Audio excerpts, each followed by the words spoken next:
straight through to voicemail. I mean, that's odd. The father called the police, but it was social media that saved the day. The frantic dad borrowed a computer from a local motel and got in touch with his family through Facebook. The van was about 100 miles away by the time he finally reached his family. The story had a happy ending. The family turned around, picked up Dad, and continued their vacation. The dad indicated to reporters that he's confident the entire incident was one huge mistake. Well, I hope so. Say, everybody, let's ditch Dad. Not a great Father's Day message. Fathers embrace crisis.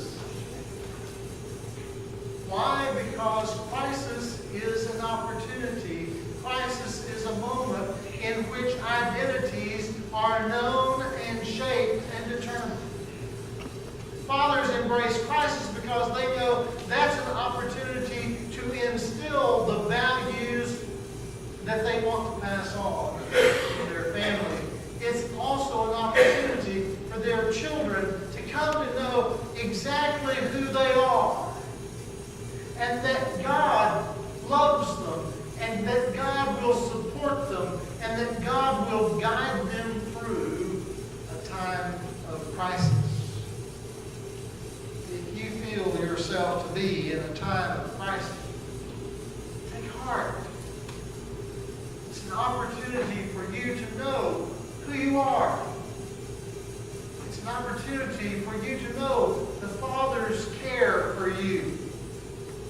It's an opportunity for you to know, to come to know how He will guide you through that difficulty. Because you see, the Father's heart embraces a crisis to turn a child toward home. Ted, in the Fiddler on the Roof, was always confident, but always facing crises, it seemed, with his daughter, especially around the young men that they were going to marry. The tradition said the matchmaker made the match, and that was that. But his daughters want to be a bit more independent than that tradition allows, so he struggles with them. He struggles with them as they navigate the path toward matrimony. Now, he sometimes makes mistakes in there, I think. But he's always acting out of his love. He's always acting out of a sense of who he is and who he knows they can be in order to benefit them. Our Father also does that. In Leadership Magazine, pastor and author Stu Weber writes, "My youngest boy is the third of three boys. The first two are high-powered. The third is not less high-powered, but he's the third out of three.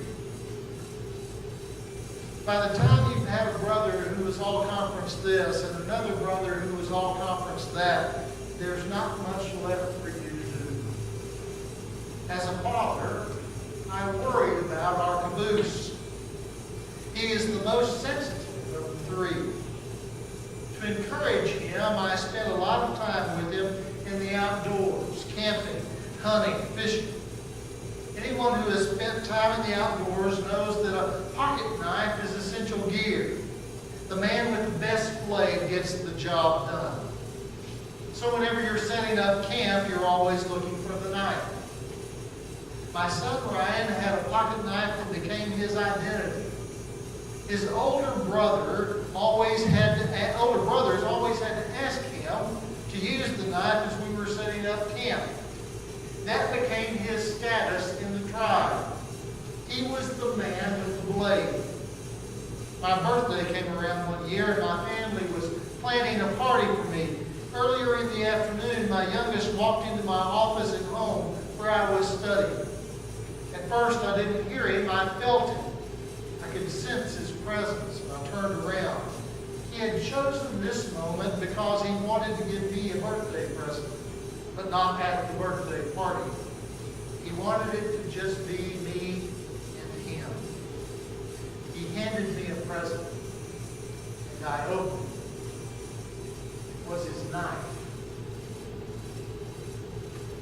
When God gives us gifts, and when we come to understand, even through crisis, who we are in His love and care, then we can turn around and give those gifts back to Him. And He uses them, and He uses us to just multiply the impact of His love, of His care, of His concern. Father's heart embraces crisis. It embraces crisis in order to turn us toward home. Now, some of you have fathers that are alive that you will celebrate today. Some of you, like me, will mourn fathers that are gone from us for a season. All of us, regardless of our relationships with our biological fathers, have many, I suspect, who have encouraged us, supported us, been those gifts that God has used in our life to convince us of who we are in His sight.